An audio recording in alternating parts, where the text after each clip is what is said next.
What's up, y'all? I'm back out here on the range on another cold, sunny day, dressed for the occasion though. This time I don't have any jelly testing on the agenda, but I am going to check something out that I think is very cool and have some fun with it. It's my new Steyr AUG.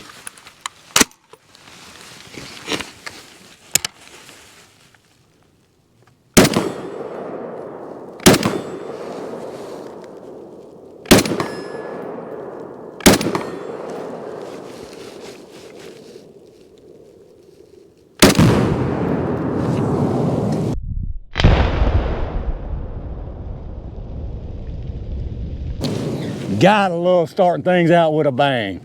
All right, y'all, let's take just a couple minutes to check this bad boy out, and then I'll sling some more rounds downrange. So I'm gonna tell you right now, this is gonna trigger a lot of people I know, but from here on out, it's gonna be me calling this thing the AUG. I've always called it the AUG. I like calling it the AUG, and I'm gonna keep on calling it the AUG. So again, what we got here is the Steyr AUG A3. This has always been something that I've wanted. I actually picked this thing up. It's been a year now since I got this thing. I just hadn't had a chance to get out here and mess with it. I wanted to wait till there was a little bit of snow on the ground so I could kind of dress the part and have some snow in the background. Unfortunately, I almost waited too long, but we still got a little bit anyway. Now, I'm not going to go into a great deal of history about this thing and what it is, but anybody into firearms, it's just the slightest little bit, most people are going to know what this is. They've seen one, they know what the name of it is. It's absolutely iconic. It's probably one of the, I mean, obviously it's in the top 10, but I might even put this into the top 5 most recognizable tools. Now, just a really quick touch on the history with it. It was designed back in the 60s.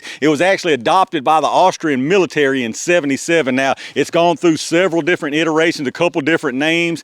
Old GW put a stop to the import of it with his executive order ban in the early 2000s. After that, they got hooked up with another company that was in some kind of scandalous stuff. It's been through all kind of stuff. This particular version is the A3. It's actually made here in the US. Now, from what I understand, it's got a lot of Austrian parts, so Austrian and US parts, but it is made here in the US. Again, something I've always wanted, very, very iconic. I mean, it's been in all kind of movies. Die Hard, I'm sure most people will know. I think it was in a couple of James Bond movies. Tons of video games. I think it's been in probably every single Call of Duty in existence. So again, it's just a very, very iconic tool and something that I personally had to have in my collection. And since it is what it is for me, mostly just a collection piece, I'm going to use it here and there, but probably not a whole lot. I had to get it in an unusual color, as you can see here. As soon as I lay eyes on this right here, this black and white color, it instantly reminds me of a Stormtrooper. Now, not because of the way it's shaped or the form factor that it's like their blaster, but that white outer shell with the black inside, I mean, that just screams Stormtrooper to me. So really quick, for anybody actually not familiar with this thing, obviously it's a bullpup. It's chambered in 5.56, so the same thing as most of your ARs. Now, it does not accept the AR mags. This particular one doesn't. They make a NATO version that takes the standard STANAG, Magpul, AR type mags, but I went with this one with the proprietary waffle type mags like this, and the insides are a little bit different too. I wanted to kind of keep it as close as I could to the original style of the AUG. So bullpup design, which obviously means you got a nice compact package and you still have got a full 16-inch barrel, so you keep all your nice ballistics from the 5.56. Now, operation and manual of arms is obviously way, way different from your AR. This is a short stroke gas piston. Your piston system's right up here. As you can see, it is an adjustable gas system. You've got one small dot, which they call normal use. The big dot they say for fouled or cold weather. And then there's actually a third one that's for a launcher. I don't even know if you can, it's got the market on here. I believe you can still put it in that setting if you had to for whatever reason. It is pretty much ambidextrous there. You've got an eject on the right side now, but as you can see, you've got an eject on the left with a cover. Swap your cover over. Now, you do have to get a different bolt. You'd have to get a left-hand ejecting bolt. As far as the safety, I guess it's not ambi. You can see there, cross bolt safety. Your mag release is very different from the AR back down here on the bottom of your stock there. On the other side, you can see your charging handle here. It's a non-reciprocating charging handle. Now, on the A1s, you had to actually lock your bolt back here by pulling it back and kind of pushing it up, kind of like an MP5 kind of little lock section there, and then you just flip it down and let it go home. But with this one, they've actually, on the A3s, you've actually got a bolt release and bolt catch right there. It's a very modular system, incredibly easy to break down, completely tool coolest. It breaks down into 6 major components, so very, very easy again. It's got a really cool quick change barrel system here. As you can see, you've got that folding vertical grip down there, so you can fold that down and gives you a nice ratcheting action. Basically what you do is lock your boat home like that. You got that little button right here. I'm trying to make it where it ain't too awkward. You basically just push that button, rotate your barrel, and boom, there you go. Swap it out for 9 mil. I believe they got 300 blackout, or if you just want to go with longer barrels, you can go with 20-inch or shorter barrels or whatever you want to do. Also, with the modularity of this A3, you've got different options on the top here for your rail. You've got a short rail,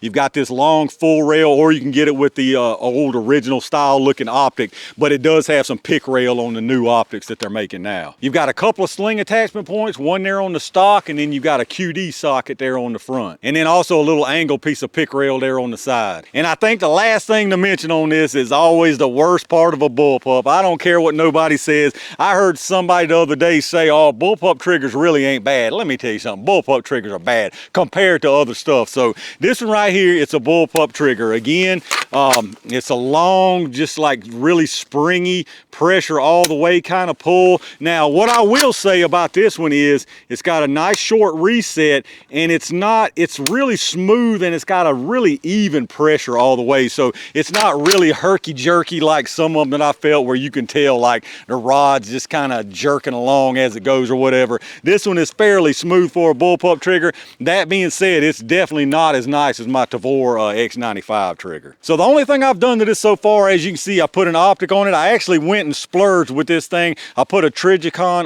AccuPoint, I believe it's called. It's a 1:4. It's got the fiber optic adjustment here and the tritium, and it's got for the reticle, it's got the post with a really nice bright triangle on the top. So every time I bring that thing up and get a sight picture, it's just so impressive looking. Now, I actually had the intention of zeroing this thing out here during this video, but I came out here just to make sure I was on where I needed to be, at least to get that little first opening. I made one adjustment or 2 adjustments. I went to the right and up at 30 yards out there on that paper. You can probably see back there, and this thing is dialed, y'all. I mean, this thing is on the money. After I made those 2 adjustments, I took 2 3-round groups, and all 3 of them were clover leafed, all of them right on top of each other. And even that steel, I'm sure you can tell with me, you know, that was out of my lead sled, obviously zeroing this, but right here off that bag, I mean, they're stacking them things right on top of each other on the steel out there. So it looks like for this video here, I'm just gonna be having some fun and seeing what we can do with this thing. All right, let's send a handful of rounds out there to 100, y'all. I don't think I even mentioned this is just the 55 grain PMC X-Tac. That's all I'm running out of this thing. And as I said, it seems to be an absolute laser beam so far from what I'm seeing. Let's run these out there at 100 and see what I can get from them.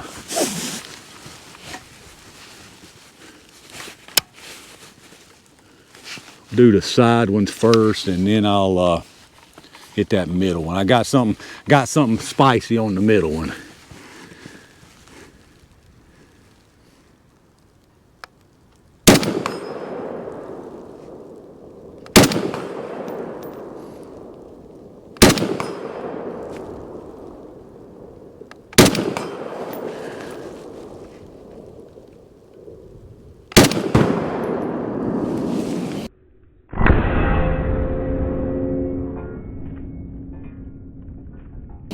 I mean, this thing's an absolute laser beam, y'all.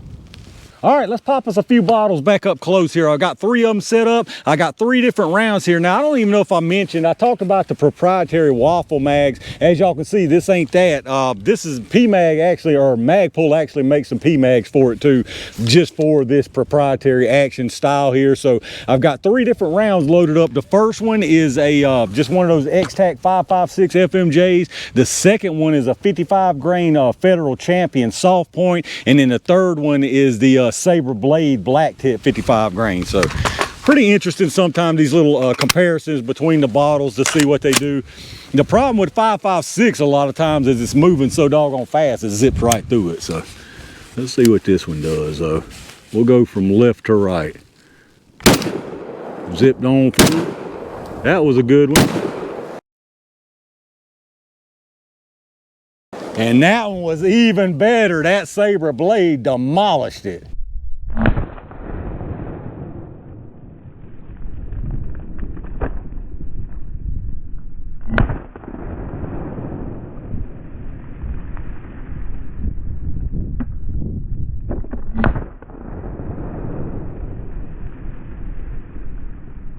All right, y'all, note to self, whenever I want to see some stuff splatter up close with the AR, loading them up with them Saber blades for sure, or some VMAX anyway, same thing. But let's see what we can do out there and get us a triple boom. I've got 3 of them set up out there, so hopefully we can get this thing right and don't mess none of them up. I've got them, I'm gonna do from far to near, and actually, yeah, this is gonna be, oh boy, this is gonna be near impossible to get that far one. I can't even see it. Let's just guess. Let's guess where the balloon's flying at. No.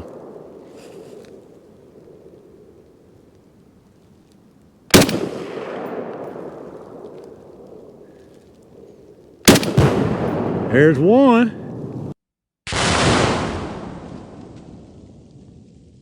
I tell you, I couldn't even see that one out there. Now, I couldn't do that again if I tried. Y'all don't even know if y'all saw that. I clipped the doggone string on the balloon, so I was a little bit too high, I believe. I'm probably about to be out of rounds here. I don't think I had but 5 in there. Let's try that again. I clipped it, but that one almost was like a dud. And that was my last doggone round. Let me get one to finish that close one off. All right, one more round here. I'm pretty confident I'll get this one on the first one. I can actually see this. I couldn't even see that far one. I mean, not at all, y'all. That's a whole lot better. All right, I got us a pretty interesting combo set up back up here close again. I got an old can of olives that I had left over from that Cyclops video, that Bond Arms video. And then since there ain't a whole lot of snow left out here, we're gonna make our own with some shaving cream. And old ordinary snow ain't gonna do it. We gotta have the spiciest. So let's see what we can do with this stuff, y'all. Guess we'll do the olives first.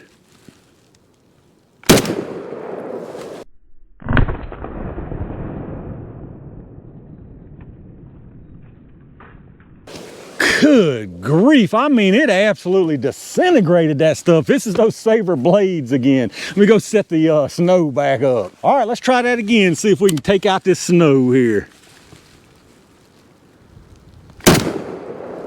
Whew, good gracious. Oh, I'm getting snowed on.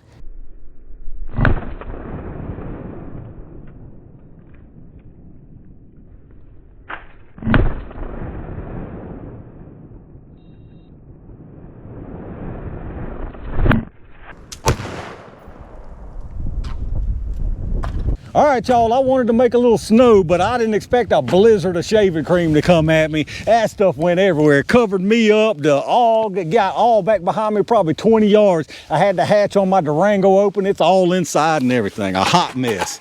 I guess it could have been a whole lot worse than shaving cream, though. That being said, let's end this thing off with one big old boom. I got some stuff set up down there, and if I get it, it should be some good stuff. So let's see what we can do, y'all. If I can find it now. Okay, there we go.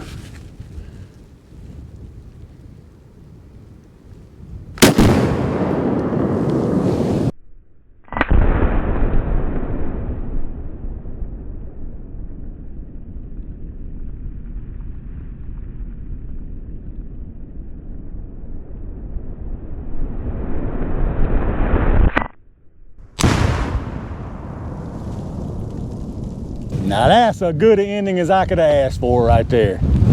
All right, y'all, I'm calling it right there for one heck of a fun range day with this Steyr AUG. I'm absolutely loving this thing. Very, very smooth with that piston system in the front. I don't think I even mentioned, y'all are probably familiar if y'all know about this AUG. It actually sends the gases out the front, so it's really clean running, really smooth. I really, really do like this thing. Not a single malfunction out here. I didn't expect any at all, and very, very accurate. Again, I'm telling you, I came out here, sent one 3-round group. It was low and left, but all of those those were even touching. I made 2 adjustments right and up, and this thing is dialed in. I mean, it is absolutely dialed in, y'all. I didn't even sit down at the bench with my lead sled just to show y'all how tight it actually is, but trust me, this thing is super dialed in. And as far as this optic right here, y'all know me, I'm not one to spend a whole bunch of cash on an optic. It really hurts my feelings to do so, but I'm glad I did splurge for this one right here. This is a fantastic optic. The sight picture is so crystal clear. You've got the post, and then you've got that triangle on the top, and everything else is just wide open, so you get such a really nice clear picture. So again, I had an absolute blast out here. I'm really glad I was able to finally get one of these and knock it off my bucket list. But let me know what y'all think about this Steyr AUG. I'm sure it's not going to be some people's cup of tea, but for those of y'all out there that might have one, do you want one? If you got one, let me know what you think about it. If you did enjoy the video, make sure you hit that thumbs up button, subscribe to the channel, and make sure you got your notifications turned on so you don't miss anything when I upload it. If you're doing some shopping, check out those affiliate links down below in the video description. Like I always remind you, anything you buy after hitting up those links down there, I get a kickback from them towards the channel, so I really do appreciate that. Once again, a big thanks to all my Range Gang members and every single one of y'all for supporting the channel. I've got some really good stuff planned for out here. I'm coming back tomorrow to do a whole batch of jelly testing, so make sure you stay on the lookout for that. And in the meantime, stay safe, stay prepared, and I'll see you soon.